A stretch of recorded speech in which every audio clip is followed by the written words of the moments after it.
সান মারিনোর বিপক্ষে গুরুত্বপূর্ণ ম্যাচকে সামনে রেখে বাংলাদেশ জাতীয় ফুটবল দলের সম্ভাব্য একাদশ নিয়ে চলছে ব্যাপক আলোচনা।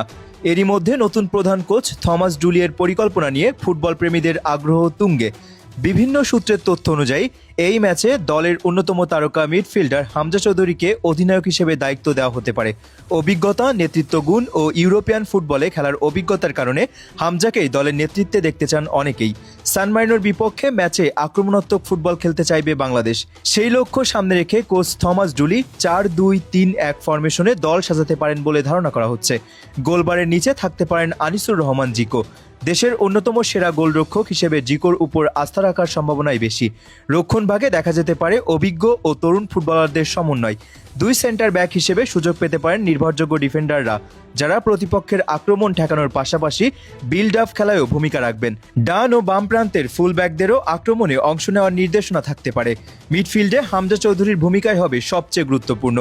অধিনায়ক হিসেবে তিনি শুধু দলের নেতৃত্বই দিবেন না, মাঝমাঠের নিয়ন্ত্রণও নিজের হাতে রাখার চেষ্টা করবেন। তার সঙ্গে ডিফেন্সিভ মিডফিল্ডে আরেকজন পরিশ্রমী ফুটবলার খেলতে পারেন, যিনি রক্ষণ ও আক্রমণের মধ্যে সেতুবন্ধন তৈরি করবেন। হামজার অভিজ্ঞতা বাংলাদেশের মিডফিল্ডকে আরও শক্তিশালী করবে বলেই বিশ্বাস কোচিং স্টাফের। আক্রমণ ভাগে তিনজন সৃজনশীল ফুটবলারকে নিয়ে পরিকল্পনা সাজাতে পারেন ডুলি। উইং দিয়ে দ্রুত আক্রমণ গড়ে তোলা এবং প্রতিপক্ষের ডিফেন্সে চাপ সৃষ্টি করা হবে মূল লক্ষ্য। একমাত্র স্ট্রাইকারকে ঘিরে আক্রমণ সাজানো হবে, যাতে শুরু থেকেই গোলের সুযোগ তৈরি করা যায়। ফিফা র্যাঙ্কিংয়ে পিছিয়ে থাকা সান মারিনোর বিপক্ষে বাংলাদেশকে এগিয়ে রাখা হলেও ম্যাচটিকে সহজভাবে নিতে রাজি নন কোচ থমাস ডুলি।